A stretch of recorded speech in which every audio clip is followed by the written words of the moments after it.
Hey, Tubular Teens, Dwayne here. I just noticed that I never released our season one wrap, a discussion between myself and Velvet, just looking back on season one, what we thought of it, our feelings, and looking forward to season two. This was supposed to come out before the season two premiere, so that is totally my bad. So we're just gonna go ahead and release this episode right now. Till we come to see the world under attack. You will go hard and never fail. We don't back down. You can't stop the fire we bring. Defending the world from aliens and things. It's the tubular. It's the tubular. It's the tubular. It's the tubular. It's the tubular. It's the tubular. It's the tubular. It's the tubular. We go hard, we go hard, we go hard, we go hard, we go hard, in the world, we go hard, Guardians.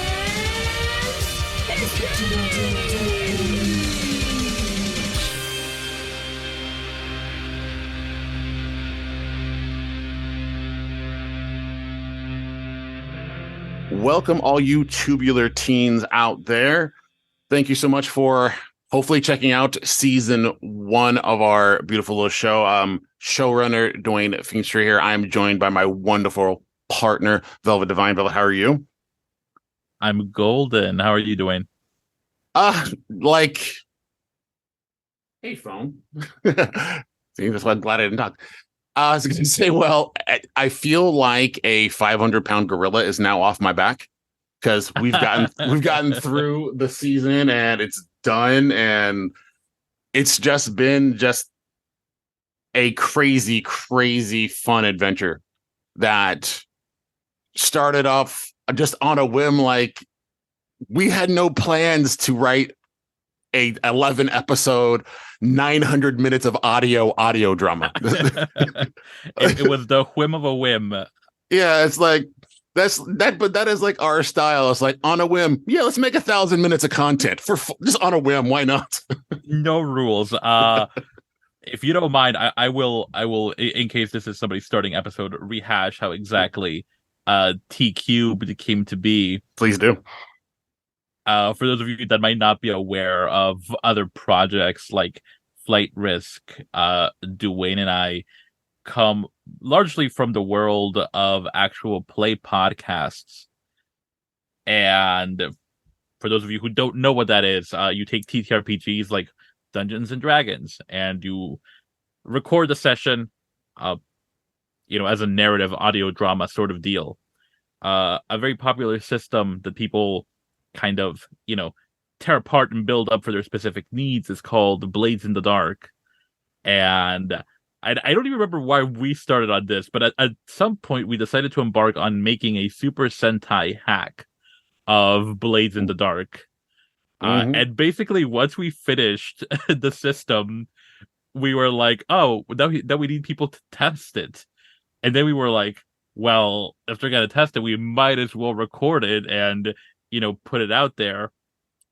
And then I think you were like, what if we scripted it? Well, it was kind of like just from the process of making the game, like we were just discussing like, oh, this would be a cool story to do in the game. This would be a cool monster to fight. We started having all these little ideas. We're like, these are all good ideas. And I remember the back of my head, just from my Fly Risk experience, and I say this with all the love in my heart, that whatever I want to have happen on Flight Risk almost never happens because the players just go left and right and go wherever. And it's fun and I love it.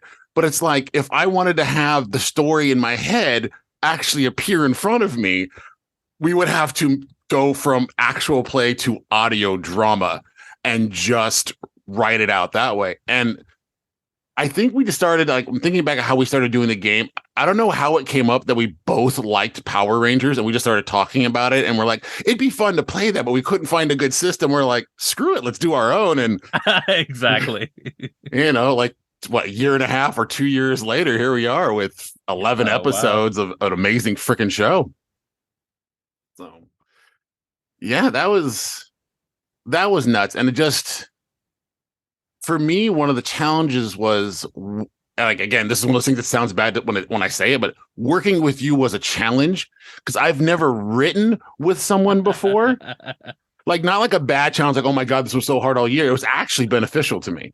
But like when we started, I'm like, I've written short stories before. I've written comic books and things, but that was just me writing, and I was in charge 100% of everything. And to, give up that 100% autonomy and say this other person and I are going to work in concert to make something was scary. Like I've known Velvet for years through Flight Risk. I knew we get along. I knew we had similar personalities and our ideas were kind of the same. But, working in the trenches is a different experience. So I was honestly, a little worried at the beginning going, God, I hope I don't ruin our friendship because I'm going to be a controlling jerk or something and say like, no, it has to be this way. Or like, I imagine like 3 episodes in us arguing about like a name of a monster. And that's the end of our friendship because I wanted to call it one thing and you wanted another. And that would be it. I was like, it's worst case scenario in my head. Oh no, it has been nowhere near that. We've matched so well. Mm-hmm. Yeah, It was really frightening. I think I had similar concerns because I also have never worked with anyone like as you said, like in the trenches. Mm-hmm. It's been like fairly compartmentalized. So it was also a really interesting, just kind of learning and growing experience for me. Yeah, and it's great to me because I realize that I am the overthinker of our dynamic duo. I want to say dynamic duo because one of us has to be Robin in that situation. And our world's finest, when we're a Superman and a Batman, and we all know you're the Batman, I'm the Superman. I'm fine with that. I'm actually wearing a blue shirt right now, so I'm Superman. So that I overthink the crap out of stuff, and I don't think I would have gotten past like 3 episodes because I would have been just stuck in the quagmire of thinking. And Velvet, so many times it will either be just do both of those ideas at the same time, or it's like it's a Power Ranger show. We don't have to explain the physics. Just go forward with it. Like, don't overthink it. It's Power Rangers, for Christ's sakes. I think that is word for word a line that's probably several times, like in our collective chat, just like, it's Super Sentai, just do it. That'd be a fun thing to do, to go back to our Discord chat and see how many times I use the line, am I overthinking this? Because it's at least once or twice a week. Those lost notes from the early days of Tubular Teens are wild. Every now and then we have to go back to see if we established something or like already had something existing before we reinvent the wheel, and we're like, what the hell? There's been a few times where I've gone back and go, wow, that is exactly not what we talked about when we planned this out 6 months ago. It probably didn't help that the bulk of our brainstorming was between the hours of like 2 and 5 a.m. Exactly. Right before I went to bed, when you were still up, you're like, random idea. What do you think of this? And then like, I have to go back like, wow, we thought it, like, how are we going to do this? And I go like, oh, we already figured this out 4 months ago. What am I worried about? But yeah, this whole thing has just been just you and I just bouncing off each other, and like the whole philosophy, there's not a bad idea, is really what we do on this show. It's like, can we do this? Sure, it's our show. There's literally no one to tell us no. So it is improv, the script. It very much is. I mean, when I do the writing, I'm literally like walking around my house with my voice, Google Docs on voice writing, and I'm just saying the lines, and I'm literally acting out the different sides of the conversation. So, and it is a lot of improv. It is a lot of ideas that come to me when I'm driving on the way home or when I'm doing the dishes, because there's like tons of times I'm like, okay, my hands are still wet from doing the dishes, but Velvet, I have to tell you this. it just came to me. I figured it out. So let's dive the beginning of the show. The core of the Super Sentai Power Ranger thing is the theme of a Power Ranger. There's always a theme. dinosaurs, space. They always do these things. And I've been trying to think of how did we settle on this elemental mythological angle that we have? Because all the Rangers, the Guardians are elements, and their Zords or Titans are mythological creatures. Do you remember how we got to that idea? I think the elemental portion was a carryover from the original Super Sentai Blades hack mechanics. Okay, that makes sense. So I think that was just always caked into the basics. Mm-hmm. And then I think it was from those elements that we had the idea for these mythological creatures. Yeah, because I remember we were bouncing some things around, and I remember that you probably saved my bacon, and you're like, that's really close to cultural appropriation. Like you're like getting into really like cultural or ethnic things that, we'd have to be super, super careful for and would just cause us headaches down the road. So that's why, we go with the generic phoenix. We went with a dragon instead of trying to get overly specific, because I was like literally looking up like mythological creatures using the actual names and things. And yeah, I was, again, me overthinking it. And you're like, no, just say turtle, just say dragon. That's all it's got to be. We'll be there. We'll say they're mythological turtles. They're mythological dragons without getting into the specifics, because in that vagueness is where the fun lies. I need that on a shirt. I want that immortalized. In that vagueness is where the fun lies. Yes, precisely. Yeah, that'll be in the Tubular Teens merch store soon. Promise. That'll be the VelvetFeen Rabbit tagline. There you go.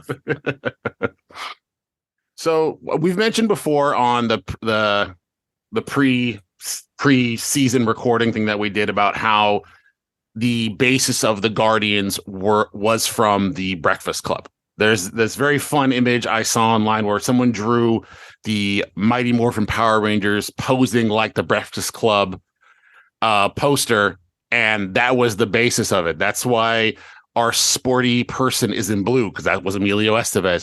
Our troubled criminal kid is in red. Our smart kid is in green, because those are the colors they wore. And it was just so, I don't know if John Hughes was thinking that. It was like they all had their own Power Ranger color scheme, so it just kind of worked. Fun fact, John Hughes made that film directly to inspire us. You know what? He thought one day these two queer kids are going to love this thing and run with it. One of the things I'm proud of our show is the representation that we have on our show. Because like if you were watching Power Rangers, it's always been a ethnically diverse show. Sometimes troublesome when you think about the Black Ranger and the Yellow Ranger in the first season, but again, they claim ignorance, but questionable. But the show has always had a mix of race, which is very cool. And this current season, it depends on when you're listening to this, future people, the Dino Fury, Cosmic Fury, has the first canon LGBTQ Ranger. The Green Ranger is a lesbian on the show. So it's the first time that happened.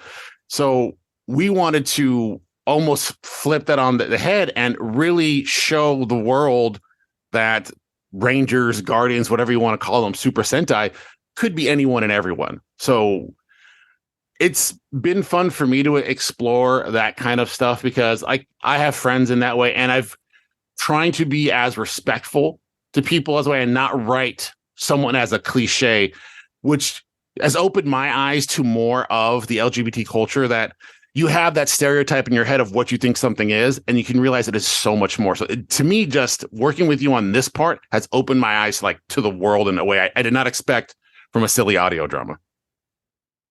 Absolutely. No, and likewise. And I think we definitely ran into that when we were trying to, really make it as diverse as possible and showcase all the various identities. There was definitely one point or two where we were like, well, so-and-so could be, such and such, or identifying this way. And then we were like, we know nothing about that. We will ask somebody who knows. Yes, I've made some great friends that way, like saying, hey, I'm writing this show. I want to make sure I'm being respectful. And they just explain to me, they give me links. I've different Discords I've been a part of to meet all these different people. It's been really good. And I remember we're doing all this like, oh, we need to have our token straight person. we gotta have one token straight because it's like, that's the way it should be. And of course it's, our pink fabulous, Hanuel is our one token straight character. I love him. Oh yeah. I mean, Tim has done, we'll talk about the cast in a little bit. Tim has done an excellent job bringing that character to life. And I like that our Pink Ranger is not only male, but he's not like what you would expect would be like an effeminate, because of course the Pink Ranger has to be a girl. So it's not this flouncy cliche feminine guy. Hanuel's a man. He's a guy. He's sensitive. He's spiritual, but he's nowhere near that cliche. He's just a dude. I remember that is one thing we talked about earlier, that we did want to avoid that cliche, and I think we purposefully made him the Pink Ranger to kind of subvert those expectations, those cliches. Yeah. So with that, we had our basis for our stories. These characters started to come to life with knowing their gender identities and their sexuality kind of helped firm who they were. And one thing that we did was to make sure the show wasn't just about their identities. It wasn't this struggle and it wasn't this thing. And I remember us going back and forth about whether or not how the world should react to that. Like, we know the world we live in, unfortunately, it's not the loving world it should be. That these kids, if they existed in the real world, would probably have a way harder time than they do on our show. Dragon Cove is an accepting place. Even our bullies, even Desdemona and Reginald, don't bully them because they're transgendered, they're non-binary. They pick on Jay because of their clothes and things like that. For things that if you're going to be a bully, you can't pick on someone for something they can't control. So even our bullies are accepting. The whole world is accepting. And I always say, we write the world that I wish that we lived in. Yes, the folks of Dragon Cove, I think, have a higher moral ceiling to begin with. But between all these kaiju attacks, they certainly have more things to be worried about.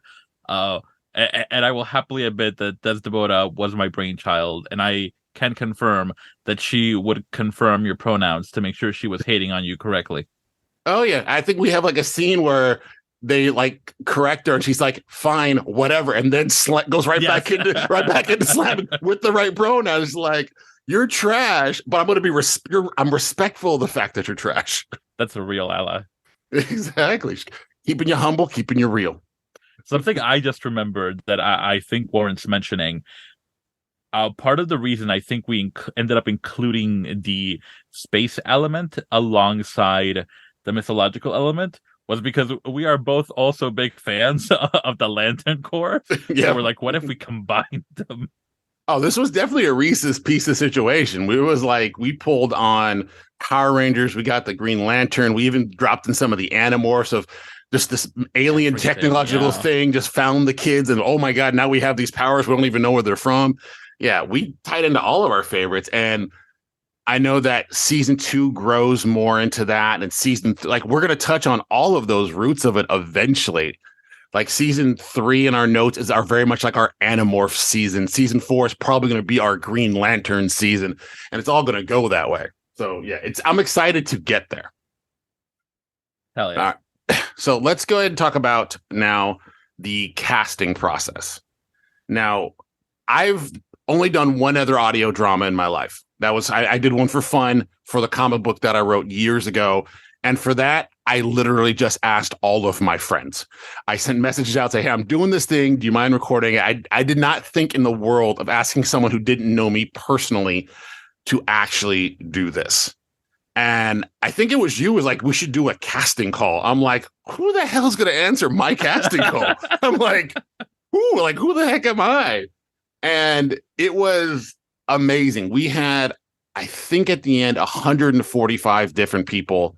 Such an amazing turnout, especially because we've featured in other productions, and obviously we had Flight Risk, but as far as, and I mean, besides Arrow Girl, I think VelvetFeen's like cohesive unit. We didn't really have any other credits to our backing.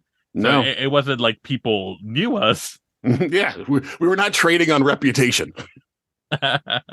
But yeah, it was I remember setting it up and going, God, I hope we get like 1 or 2 for each character. So just we don't have to settle for whoever submits. And then it was like, I kept messaging like, we got another. We had like 30 today. It was insane. I think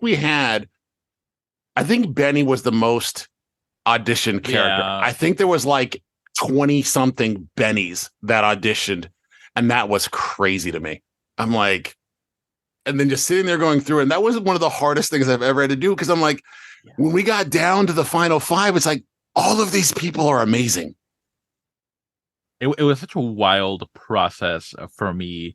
Not only as the other Hydra head of VelvetFeen, but just as a performer, because I mean I've been doing theater for a decade plus now, and so I've only ever experienced the other end of the casting call, the performer end of it. So being now on the casting side of it was such a learning and a humbling and harrowing experience.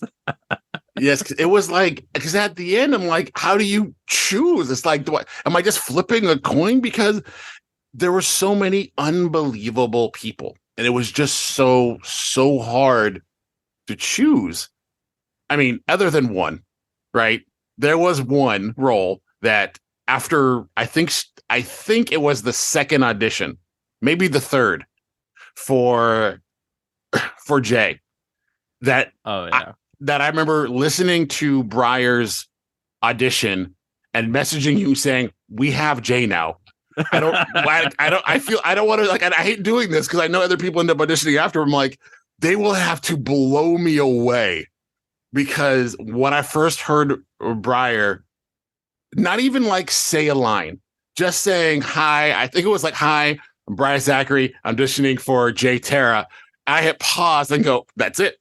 I didn't need to hear them say anything. I'm like, that was the voice that I never heard in my head that was always there. I remember you sending that to me and me being like, all right, like, let's not go there yet. And then I had the exact same reaction. I think I messaged you like right after I heard theirs, and I was like, yeah, no, you're right. Yeah, that was I think that was the first one we locked in.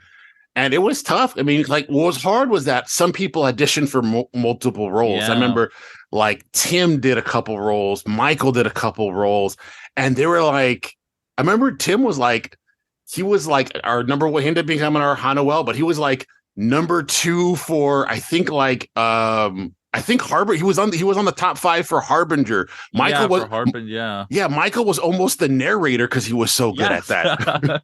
And it was just so crazy trying to figure like, okay, this person would be a great Harbinger, but then also be a great narrator. We can't have them do both. That would be weird. And it was just so crazy.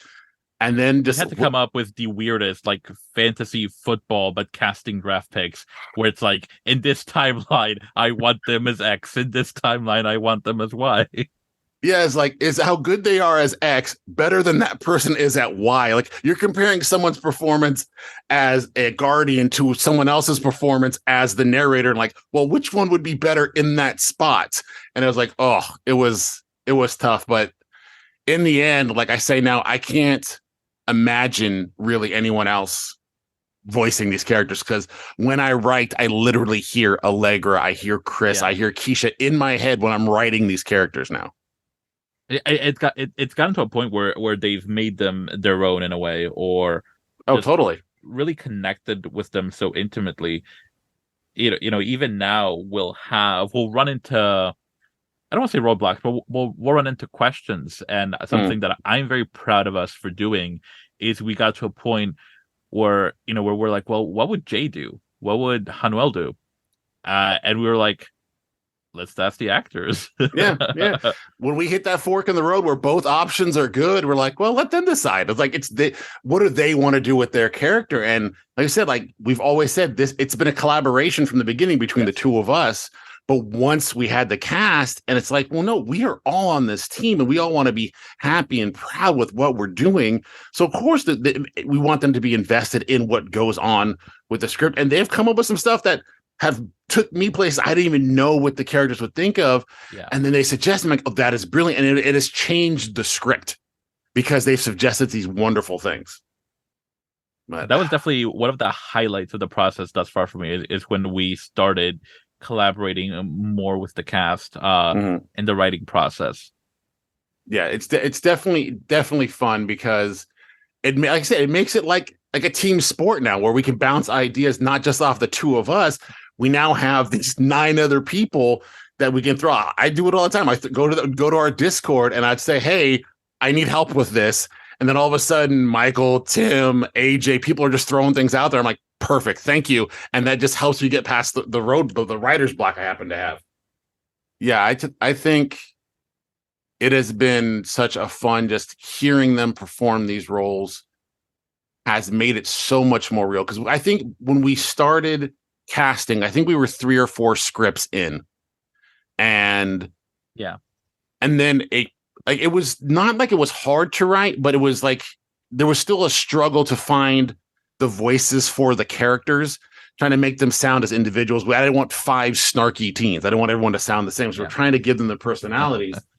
And once they came on, it's like, oh, the way Allegra speaks, her cadence on how they talk helped drive the way I write Scarlett's dialogue. Same thing with Briar. The way that how quickly they can speak and get through all this stuff, it made me write Jay as this more excitable, more higher energy. Where I think originally it was very much Anthony Michael Hall, very like quiet, nerdy, because that was kind of our basis, was the Breakfast Club thing. So it was kind of that quiet, insecure, nerdy. And then once hearing Briar start doing it, being, oh, this kid loves science in the world so much, and they don't care. And it's just so much more confident, fun character to write. No, definitely. Just that moment where the characters very much came alive as a result of, the cast breathing life into them. I think it's hard to pinpoint an exact moment where I clock that, but just over time, everything just kind of fell, in pace. Mm-hmm.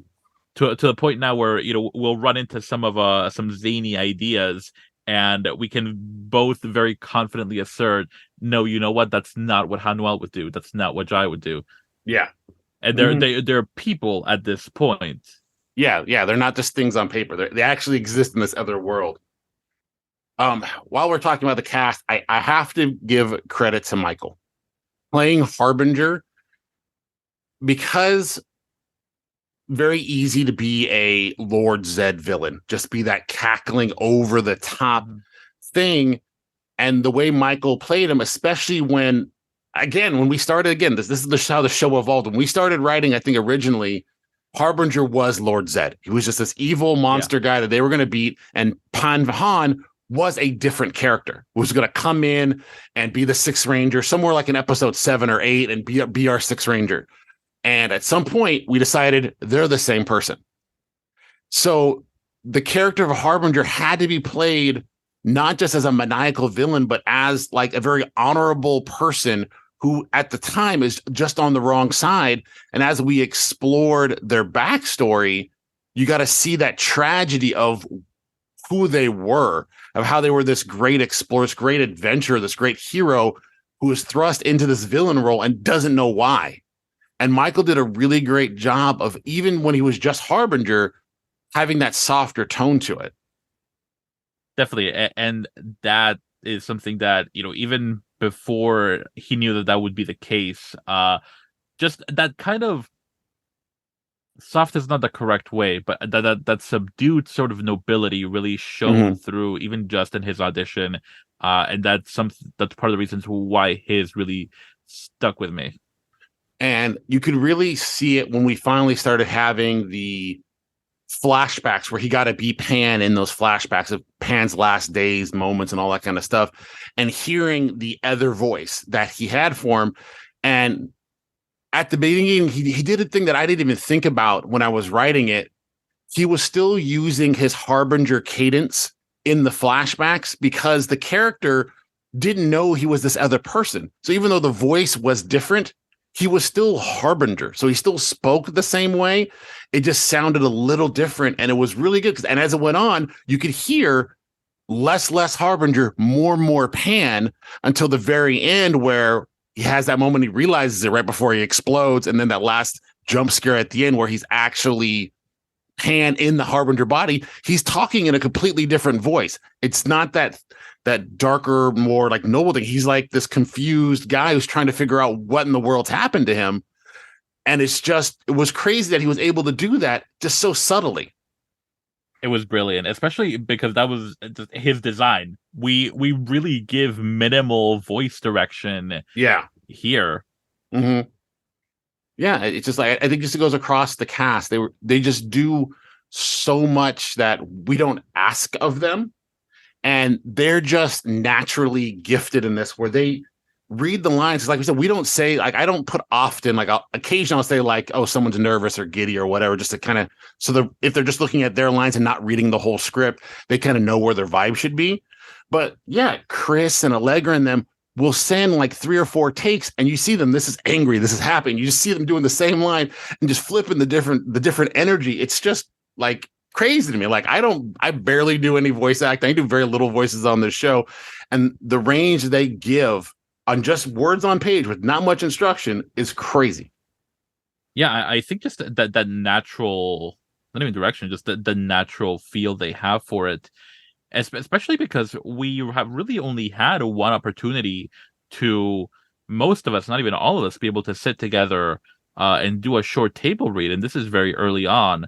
Mm-hmm. So even with just that very short like feel for each other, I think everybody, even though they're recording kind of in a vacuum, plays off each other's characters really well. Yeah, that was one of the things that I was very impressed with, because like I know other audio dramas, like I'm a big fan of We're Alive, that zombie one, and like the Wayland production, where they actually have the actors in the studio in a booth all doing their lines. I mean, some of them are remote, but I've seen video like they have 5 or 6 actors and they're doing a whole scene together and they're reacting to each other. I'm like, that's amazing. I would love to do that one day. But it's like just the fact that these people have no other audio. They have no reference. They have no lines before or after. I mean, I don't know if they're reading with somebody. Maybe they are. But just to go off that and like get into that scene and give that emotion, because some of the stuff that went on, like you have the Scarlett and Benny romance thing, that Chris and Allegra have never been in the same room together, but you can hear the chemistry between Scarlett and Benny. And like, you could see like, yeah, those 2 voices, you could see them falling. You could see them becoming a couple over the course of the show, and they've never met each other. It's like, it's amazing that they're not like they're looking into each other's eyes and making that connection. It's like, they're just speaking to a microphone and it still works.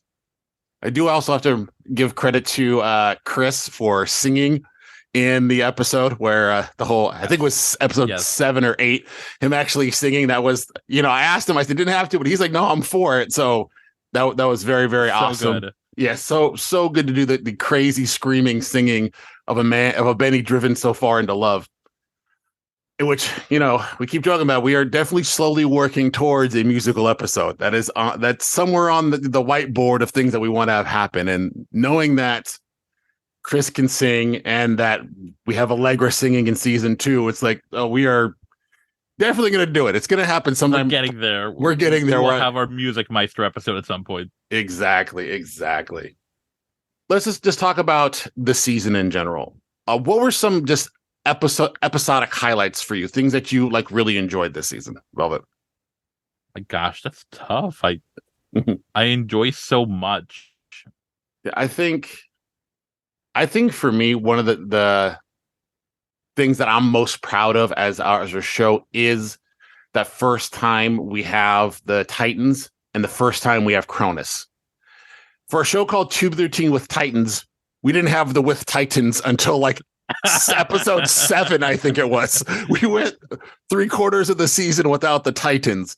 But when we got there, having that moment and having it all come together, it made it sound so cool, so real that, yeah, this is actually a super show. Because we had, the punching, the kicking, and it's like, oh, it's a regular action show. But that has elevated us to that place of, yeah, this is a Power Ranger Super Sentai show. I like that we did that, because I think it just, at least in my eyes, really set up the difference in scale Mm-hmm. and kind of power, because we had the Tubular Teens, fighting Mm-hmm. monsters mano a mano, but then to actually get to that point where they needed to bust out that Titan, their Titans, and then the Mega Titan. Yeah, that was it. That was definitely a highlight for me.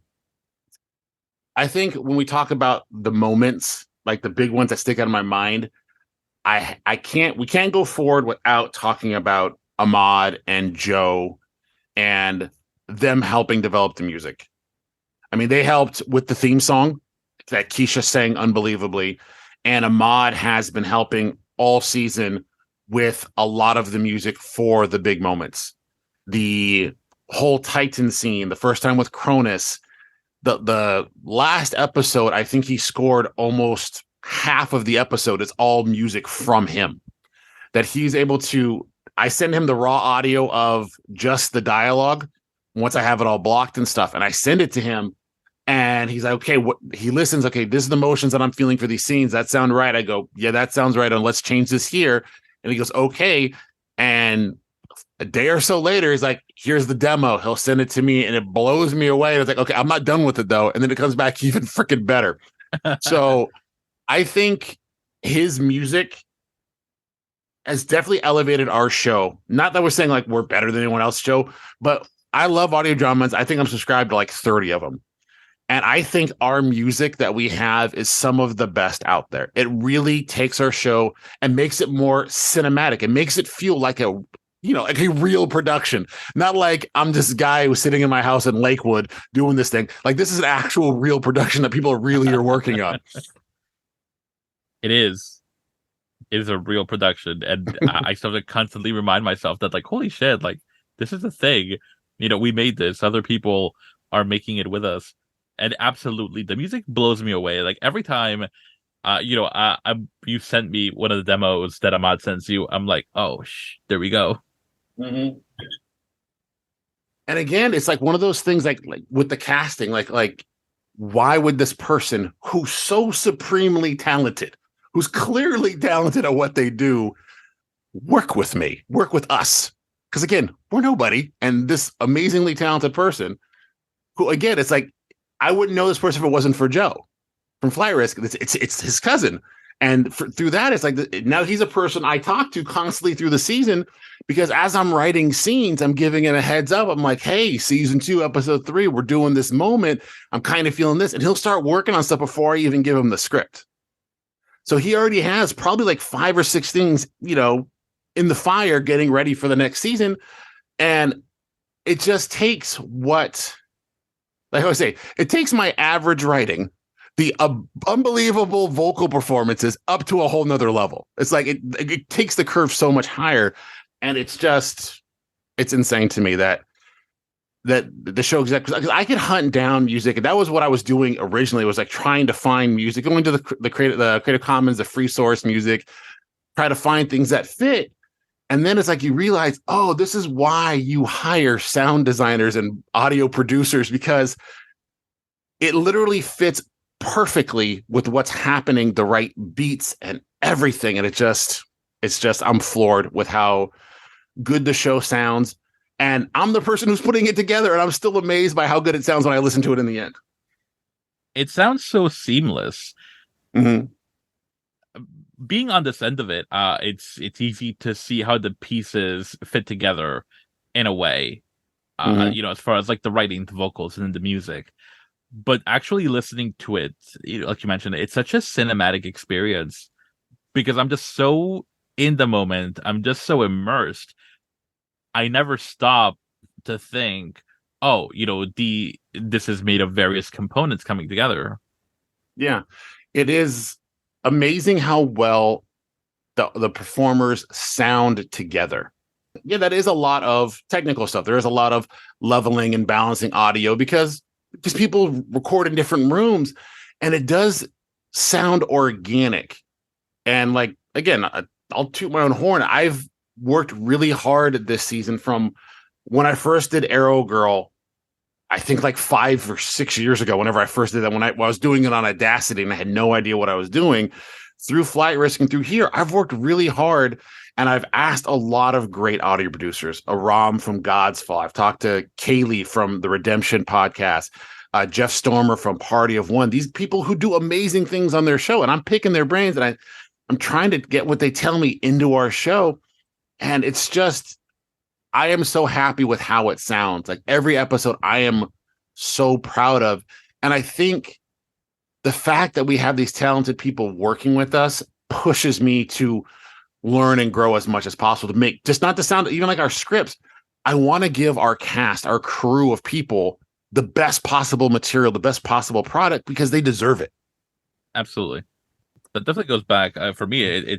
I can't say it enough. It's such a humbling experience. And we've touched upon it here and there of, we can call the folks that work with us gifted, but in a very real sense, they are gifting us with their time, their talent, their ability, and it pushes us to grow.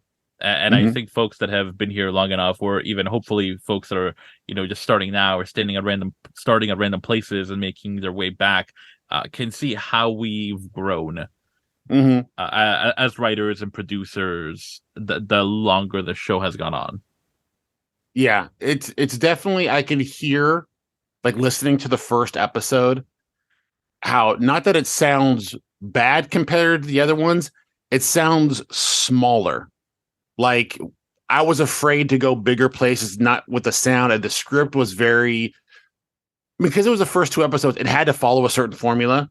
And once we got past the whole introduction, this is our world thing, when we were able to actually just go bananas and do whatever the heck we wanted to, the show really got bigger. I mean, not just sounding wise, but lengthwise. The first 2 episodes were around 35 minutes long, which, is what I think ideally when we started, we were saying it'd be great if we could do 22-minute episodes just like the Power Rangers were.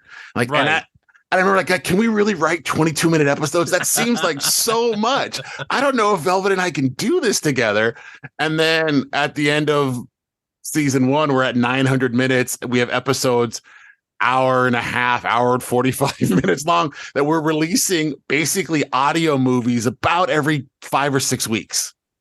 It's one of those things where in the process of doing it doesn't really register until we see the finished product. And I remember when we were at 22, just trying to match, episodic length. And we have movies, we have audio films. And I remember too, when we switched over from Audacity to Reaper, I remember piecemeal, you kind of started with baby steps, adding more and more. And I remember you would tell me about Reaper, and I'm like, that sounds like witchcraft. And then we're to a point where now you're mostly on Reaper, and then we're running a bunch of other things through it. And I'm like, Lord. Yeah, it is. Using Reaper has definitely made it so much easier to do what I do for the show. And I know there are people who stand by Audacity. Like Jeff Stormer is an Audacity guy. He said he's never going to change. He spent 7 years learning it. He's not going to change. Adam from Force Majeure, he's like, it does what I needed to do. I'm like, yeah, but if Reaper could do so much more. And it's like, it's got a learning curve, but God bless that program. It makes it so much easier. If I had to do this on Audacity, I think it'd probably take me twice as long. And I remember thinking about how long it takes to do an episode.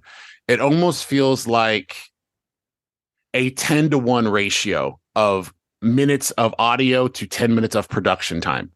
So for every 1 minute that we produce, it probably takes me about 10 minutes of work to make that audio sound right, leveling it, adding the ambience. Now, there are some scenes where characters are just talking back and forth. That's just lining stuff up. But when we get into our action sequence and some of the stuff, it's just layering the sounds and hunting down the right sword sound effect. And like one thing I try not to do is repeat myself with sounds too often. I don't want every kaiju fight to sound the same, because we're not, a magma squid wouldn't sound like, a giant Godzilla monster. The impact should sound different as I'm hunting down all these crazy sounds.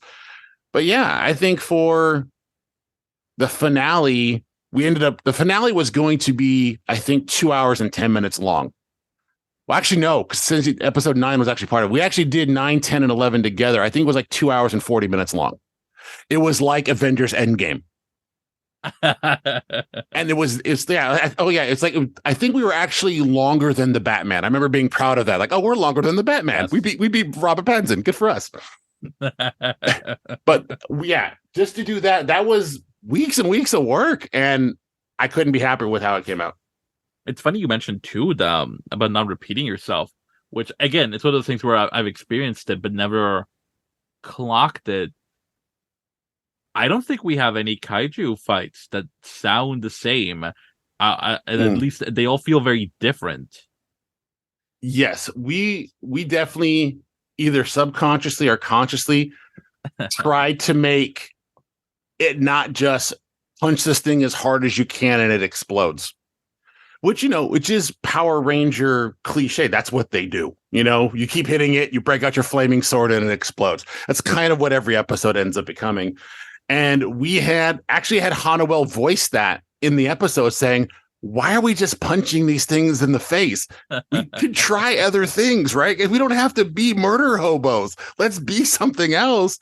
Yeah, we actually have that be, the way in the end, our last big Godzilla kaiju thing is no punches. It is literally like a spiritual, like how we explain it. It's a spiritual taking the negative energy out and putting it somewhere else.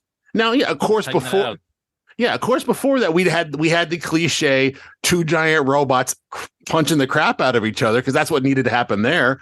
But then we had the emotional thing, and season 2, which I think we even embrace that even more in season 2, where we are trying to come up with creative ways to solve these monster problems that isn't just violence, that we use logic, we use emotion, we use all these different ways where it's not just, hey, I'm bigger than you. Now we do. Obviously, we have some monsters that just need to be punched as hard as you can in the face, but we use so many different ways. And I can't wait for season 2 to come out and people to hear how creative we get with these kaiju battles.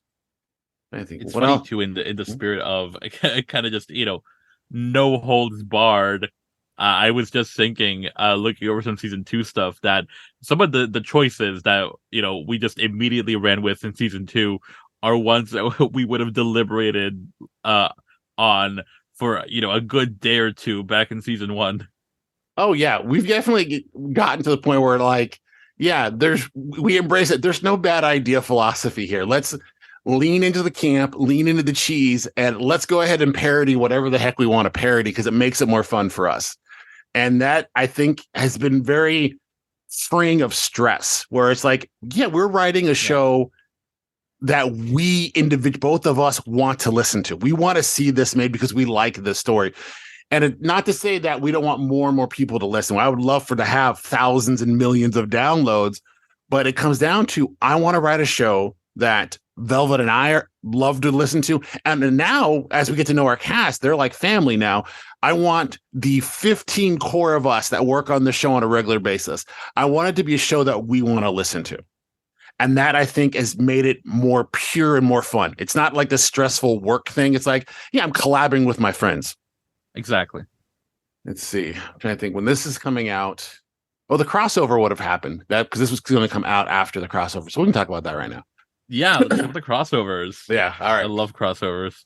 Yeah. So one of the things that we did fun for season 1 is we had a little bit of a crossover with Power Rangers, the audio drama. That's from Scyther Studios. Carl Dutton makes it. And really, his show is kind of what made this kind of happen, because his is a retelling of Mighty Morphin Power Rangers in a more PG-13-ish kind of vibe. And I loved the show. It was great. And we had dropped the idea of having Dragon Cove be somewhere near Angel Grove. And we had Billy and Trini show up in an episode, and we weren't going to have them talk. But I'm like, I know Carl, and he has a voice actor for Billy. So let's get his Billy to be our Billy. And he showed up. I think it was episode 3. He had like 2 lines or 3 lines or whatever. And that was fun. And I was like, oh, we have to do more with this. And that's where the whole crossover came over. This little thing with which makes sense. It had to be Jay and Billy, the two nerdy ones. And in our perfect style, there was no fighting. They have the whole let's morph and we're going to have our weapons and like, wow, your armor is cool. Your armor is cool. And then weapons go down and they're just nerding out together. It was so much fun to have our worlds combine. And I talk to Carl all the time. I'm like, I want to do a full episode movie. Like I say episodes, our things are audio movies. We should just call them audio movies. Movies now. We're making movies.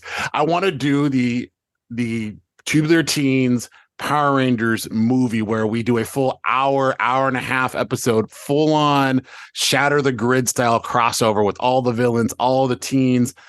And I even had our other AJ months ago when I was talking to him about it. He actually started sketching out a Titan Zord of their Zords mixed with our Titans into this weird centaur type thing with all of the different ones put together. I'm like, okay, now we have to do it because art exists. Now it has to exist in the world. Now we have to. So for those of you that may remember this, one of my like childhood touchstones, defining moments was the Power Rangers Forever Red crossover between Time Force, Wild Force, and I forget the third one. Maybe it was Wild Force. Well, Forever Red had all of them. They had Mighty Morphin. Jason was there. Tommy was there. TJ was there. You had every Red Ranger up to date show up. That is like my gold standard. That is what I want. Yeah, it's definitely like I will be ambitious because I like the more we do the show, the more I get into the Power Ranger fan film, fan production community. And there's a lot of shows out there. There's like Zenith Films, they do the Gem Guardians, they did their little thing. And there's other ones out there. They're the Unworthy Productions, which are unbelievable, actual live action fan films.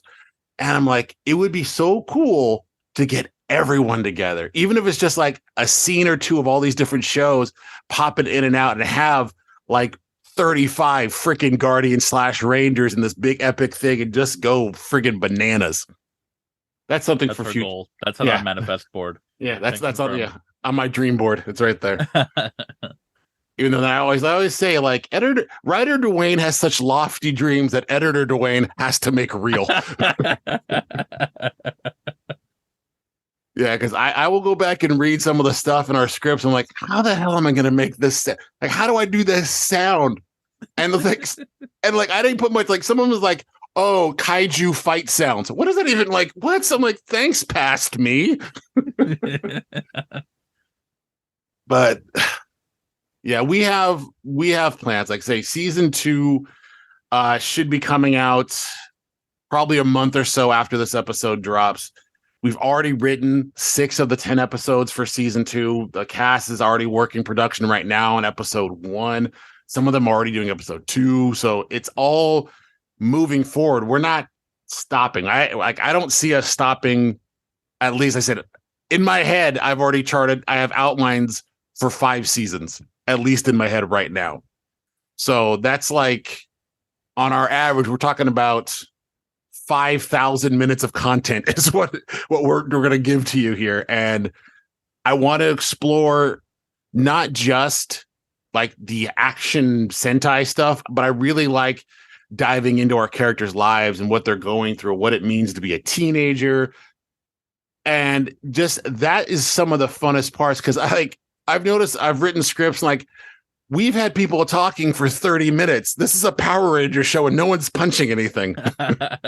The human element, especially just, with all these youths on their shoulders, was very unexpected, but such a welcome part. Because I think likewise, when I think Super Sentai and when I was thinking Super Sentai coming in, it's just like, oh, just cool monster fights. Yeah. But now I'm just like, yes, I love the kaiju scenes, but also like I want these youths to interact. I want to see what like drama they either start or resolve with one another.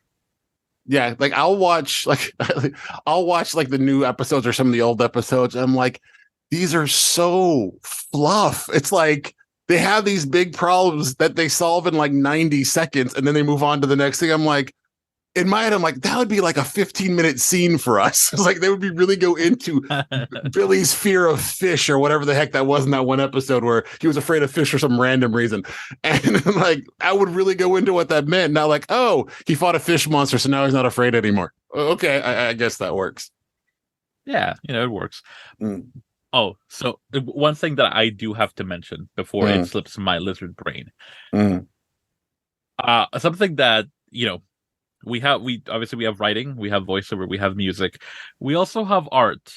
Y'all don't get to really see it on the audience end, but Tim spoils us with the most phenomenal freaking sketches of the various Titans. At some point, we have to ask him if he's okay with us, like doing like a little TikTok slideshow or something, because y'all are missing out. Well, if you actually watch the show on YouTube, because it's there, it's on YouTube as well. If you watch it on YouTube, I have slides of images. I've used the AI generated art, but I think in most of the episodes, I asked Tim, and it's there. If you're watching the show on YouTube, you've seen some of the Titan art that Tim has done. And AJ also has done, not AJ, we have two AJs, not AJ the musician, AJ the voice actor, who again, another person, AJ, I didn't even realize it when we were doing the last episode. And I was like, I got to get the people who did the monster voices to come back because we brought a lot of the monsters back.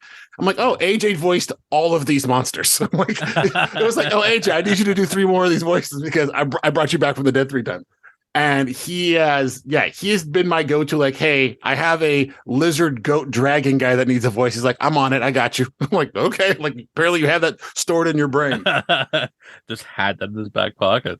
Yeah. So he is already, I've sent him the scripts for season 2 and he's already eyeballing the monsters. Him and his friend Chris are basically divvying up all the monsters, and the 2 of them are just going to do the monster voices. I'm like, cool. That makes it easier. If I need retakes or I need anything, I know the 2 guys I need to call. So, yeah, AJ really has helped out. Now that we're kind of at the end, I'm trying to think of people I want to thank who are not usually part of the show. Gosh, everybody that's ever done anything, anybody that's ever listened to a minute of audio. Yes, yeah, of course. Anybody who's ever listened, anybody who's left reviews. I think we have a few reviews on iTunes. We have all 5-star reviews, which is really great. I think we're around like 7 or 8 reviews or whatever. Again, not doing it for the reviews, but thank you for everyone who has left one. If you've listened and you want to leave one, help some more people find the show. But yeah, I think like Mark and Adam from Coruscant Knights and Force Majeure, they've been really helpful with storytelling ideas, things like that. And they've provided voices as well. Mark is Hanuel's dad. Sam from the Starbirds is Hanuel's other dad.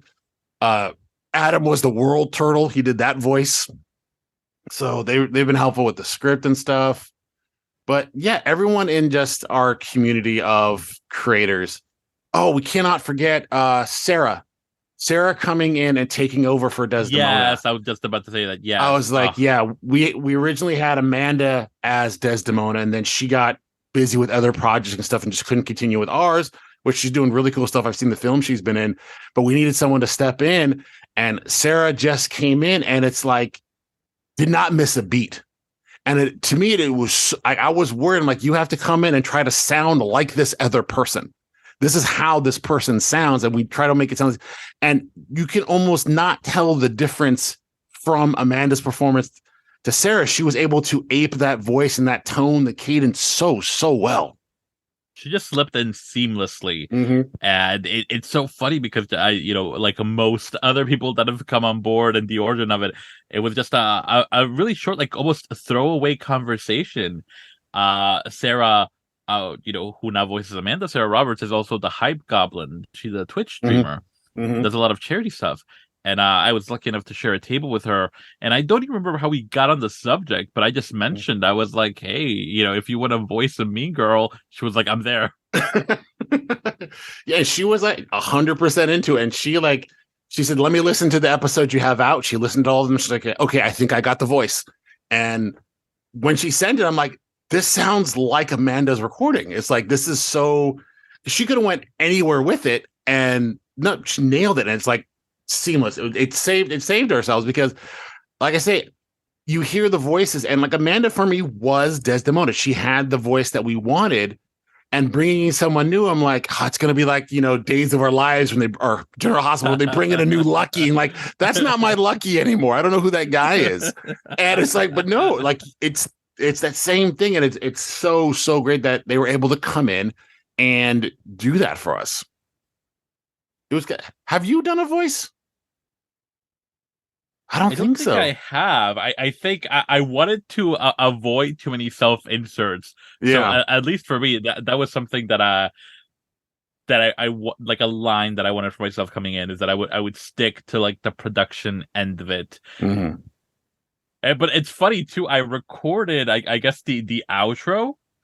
Yes, you were the voice at the outro. Yes. Yeah, and I forgot that until I was like listening over. I basically marathoned everything over this past like week and a half in preparation for a chat, and it surprised me when I started talking. I was like, oh, I forgot I did that. Yeah, I try not to put myself in, and I think I'm in the show 3 or 4 times. I'm the librarian in Benny's musical scene. I play an alien guardian in a flashback, and then I'm the announcer voice for Slam Banshee when he does his wrestling moves. So I've done that, and I really didn't want to, but I'm like, as I'm editing, I'm like, oh crap, I didn't ask anybody to do this. Let me get my mic out and just knock this out, put a little modulation so it doesn't sound too much like me, and there we go. But yeah, we got to get you like that. We got to get you to do at least one voice.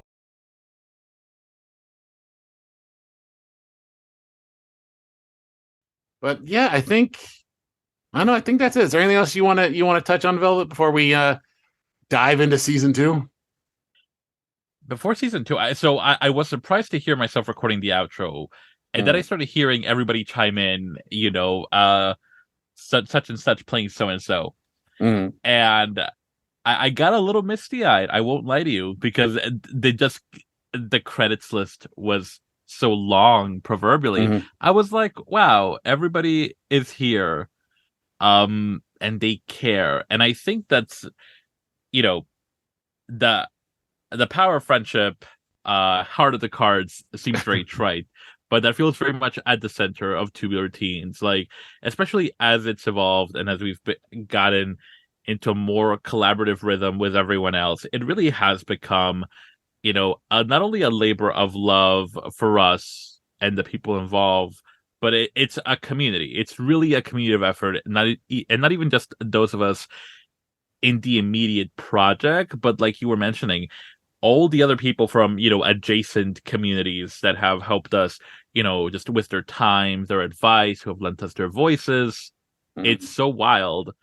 And oftentimes, I'll see on the TikTok, some people will chime in, or the way they find us, it's because they loved Power Rangers. And just, a new kind of, Power Ranger IP for them to engage with, like, just brought a smile to their face. And I'm like, wow, like, people are just here because they love it. Yeah, it is. Especially, I think we're more on TikTok than anything else nowadays. But yeah, the Ranger TikTok community has been great. The response has been good. They all seem to enjoy what we do. And I definitely was worried that because we weren't saying Power Rangers, we were doing our own thing. Like, we're next to you. We're parallel to what you really like. And no, they've definitely grabbed onto it, and they seem to really like it. And I've gotten some nice messages from people who really enjoy the representation on our show. And that's kind of one of the reasons we wanted to make this show, is for people who are like us to have Rangers that they can actually relate to. It's like, yeah, you see that the guy with your hair color and all that, but no, this person has the struggle you've gone through, is experiencing life similar to how you are. And it's been really nice to see people like, I've never read an asexual Ranger before. I didn't know there could be a trans Ranger. And it's like, yeah, it could be anything. That's the glory of Power Rangers, of Tubular Teens. Anyone can be it. Anyone can be worthy of the source, of the Morphin Grid, whatever you want to call it. We're all worthy. Exactly. And I think that's a great place to end it. Any one of you can be Tubular. We can't promise you a Titan, though. Yeah, no. Tubular, yes. Titans. We'll see how the Patreon goes.